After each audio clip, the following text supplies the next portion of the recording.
Un camion heurte un obstacle fixe à une vitesse de 70 km/h. Donc 70 km/h. Quelle hauteur de chute obtient-on lorsqu'on compare le phénomène à une chute libre à partir d'une certaine hauteur? Donc si vous voulez, le camion, je vais le dessiner.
Voilà, ça c'est le camion. Alors, je vais réduire.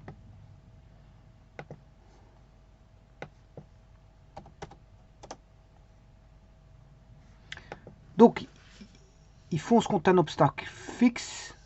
Voilà le chemin. Supposons qu'on a un obstacle fixe ici.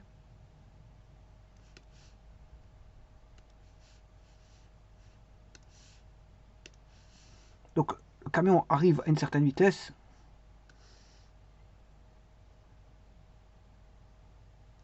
Voilà, il arrive. Et bam! Il fait un crash sur... Comme dans les crash tests. Eh bien, à quoi correspondrait si c'était une chute libre?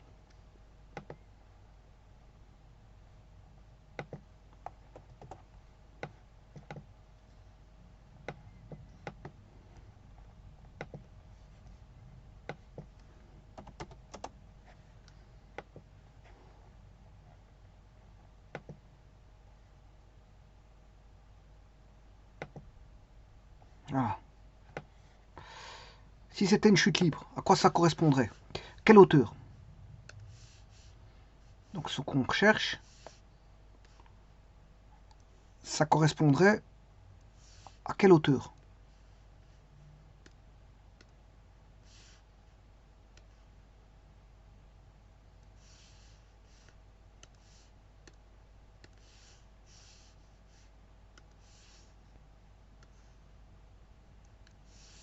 Hauteur de chute, en chute libre.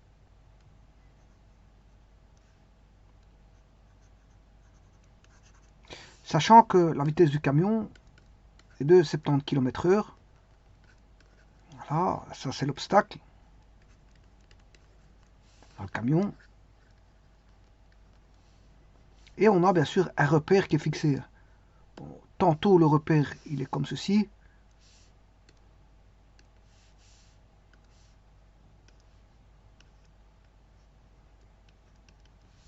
C'est un repère 1D. Et tantôt il est comme ceci.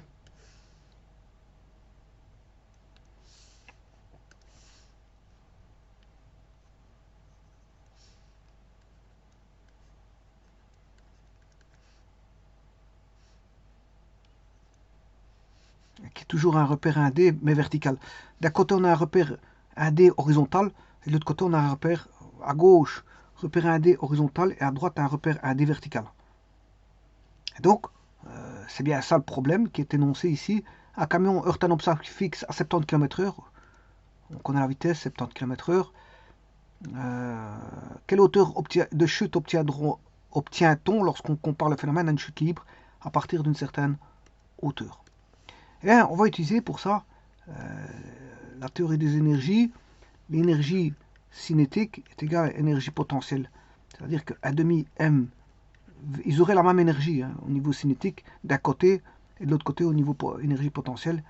Un demi mv carré est égal à mgh. Vous voyez que là, les masses peuvent se simplifier et on a la hauteur qui vaudrait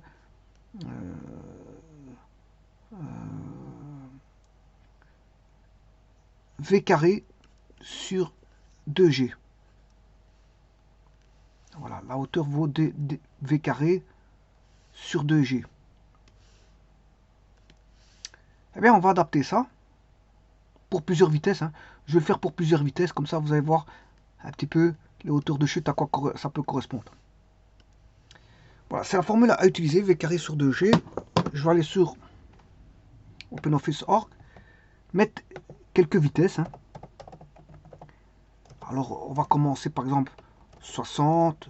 Alors, les vitesses ici sont en km/h. Mètres par heure. On va mettre 60. 70 par pas de 10. Je vais aller, ou par pas de 5. On va faire par pas de 5, 65.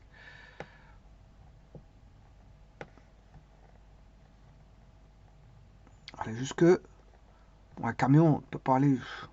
On va mettre 130. Vitesse sur autoroute.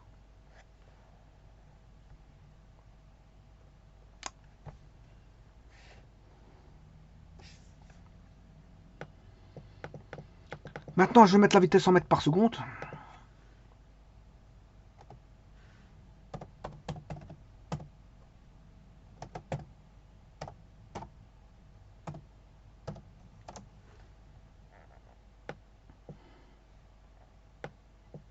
C'est la vitesse en km/h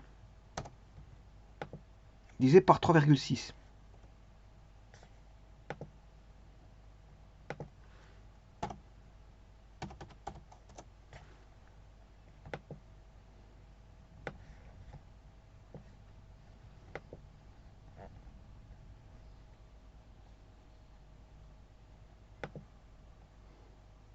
Je vais mettre 2 décimales.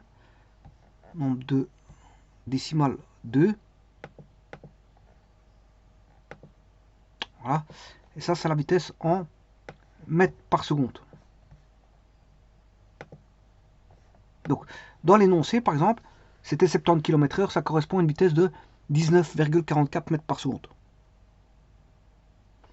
Maintenant, je vais chercher les hauteurs relatives à une chute.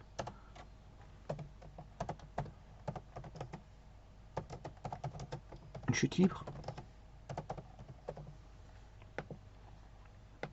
Et là, je vais chercher la formule v carré sur 2g.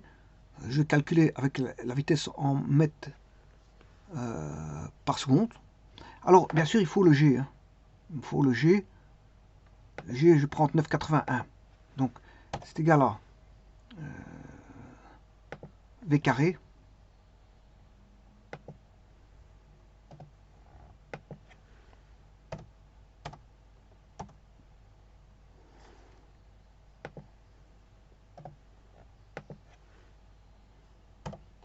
divisé par une constante qui est 2 fois 9,81.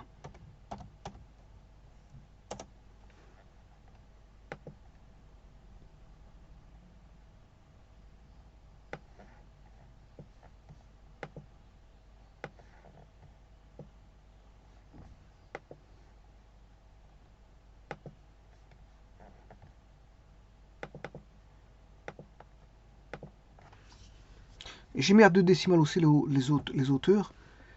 Et bien sûr, la hauteur relative est donnée en mètres.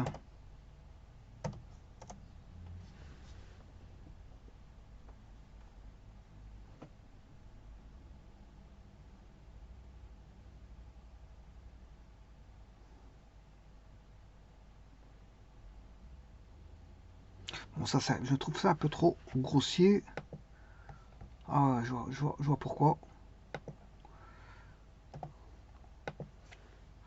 Parenthèse. Voilà, il me semble bien que c'était un peu trop grand. J'avais oublié de mettre parenthèse. Ah, là, je préfère ça. 14 mètres, 16 mètres, 66 mètres, pas un kilomètre. Voilà, bon, donc je disais, par exemple pour le 70 km/h, c'est 19,44. Ça, c'est l'énoncé. 70 km/h, c'est dans l'énoncé.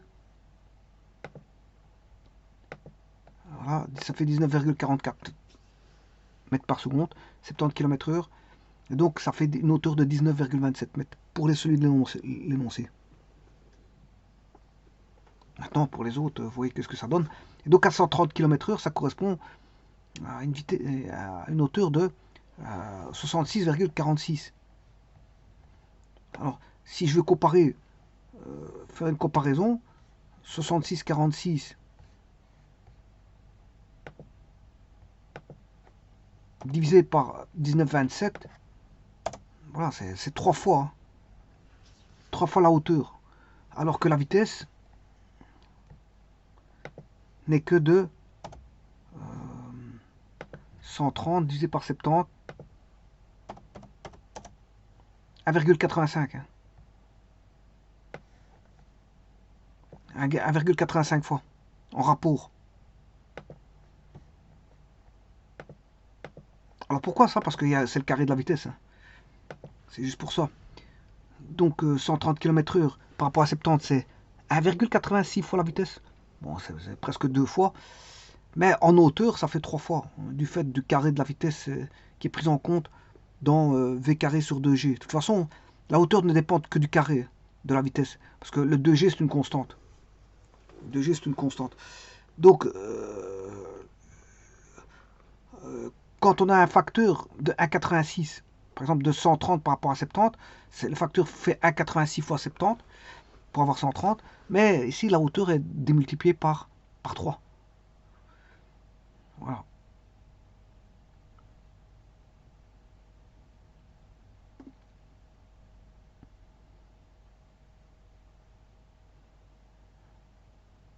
Alors, vous aurez compris que pour avoir une petite hauteur de chute, il faut rouler prudemment. Je dirais, euh, voilà, de toute façon, même si j'avais pris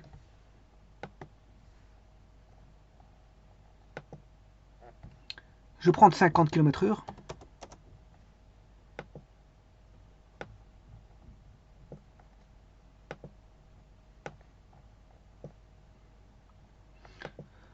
Ça fait 10 mètres de chute. Hein.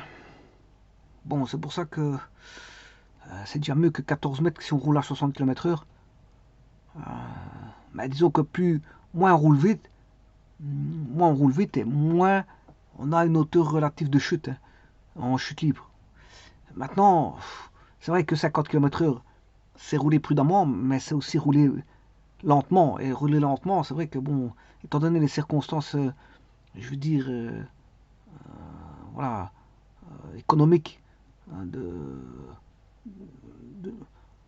des travailleurs voilà, qui travaillent sur le chemin, bon, il y a des impératifs de rendement au travail, donc ne peuvent pas, je veux dire, forcément conduire à des vitesses de 50 km/h toute la journée, parce que bon, c'est le patron qui ne serait pas content, et c'est la société qui en pâtirait. Parce que bon, dans une entreprise, il faut que tout aille vite.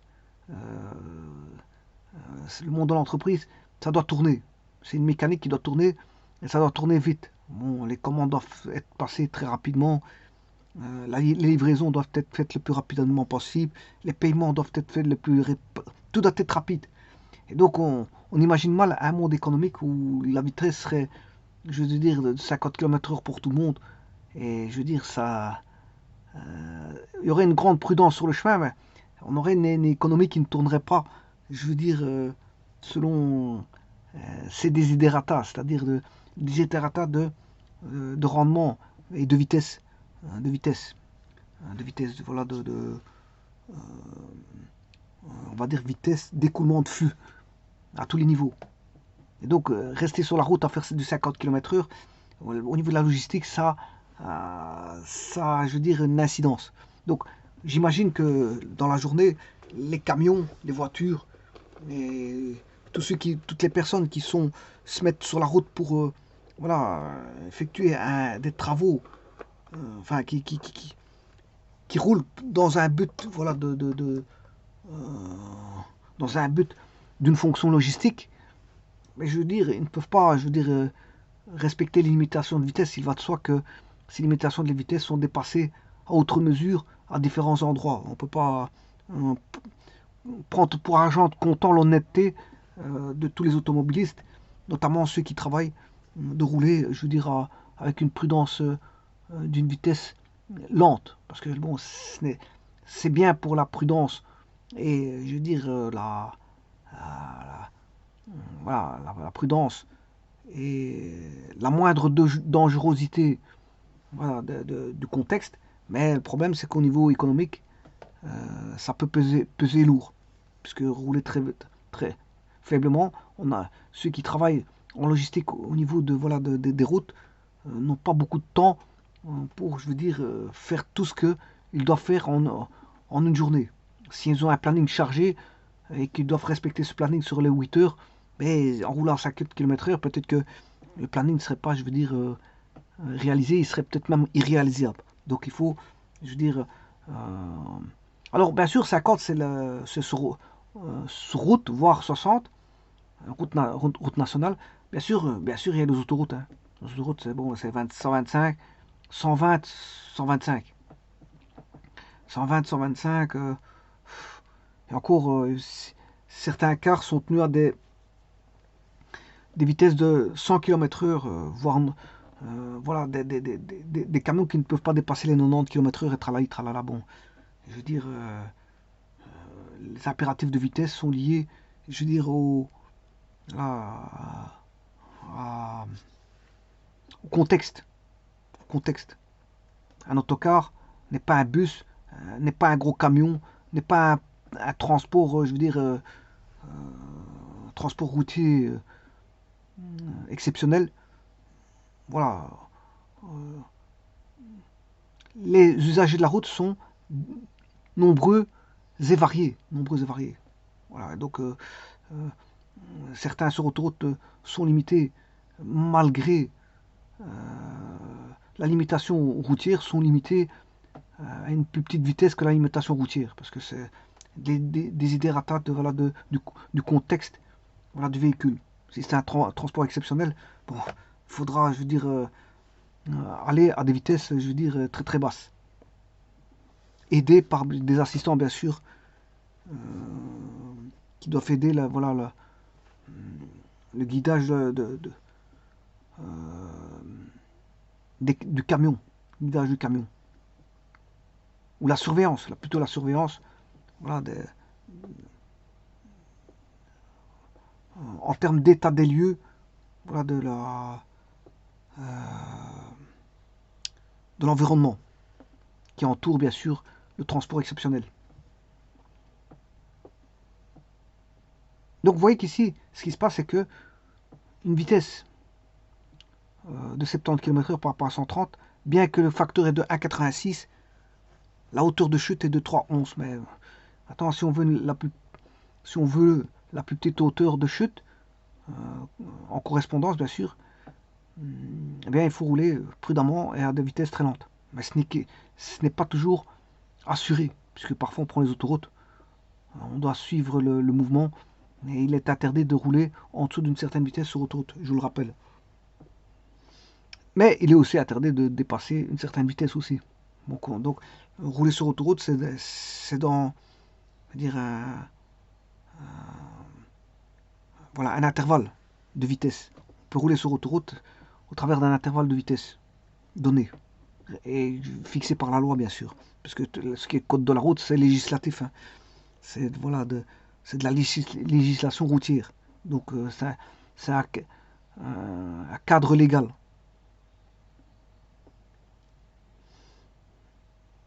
Je vous remercie.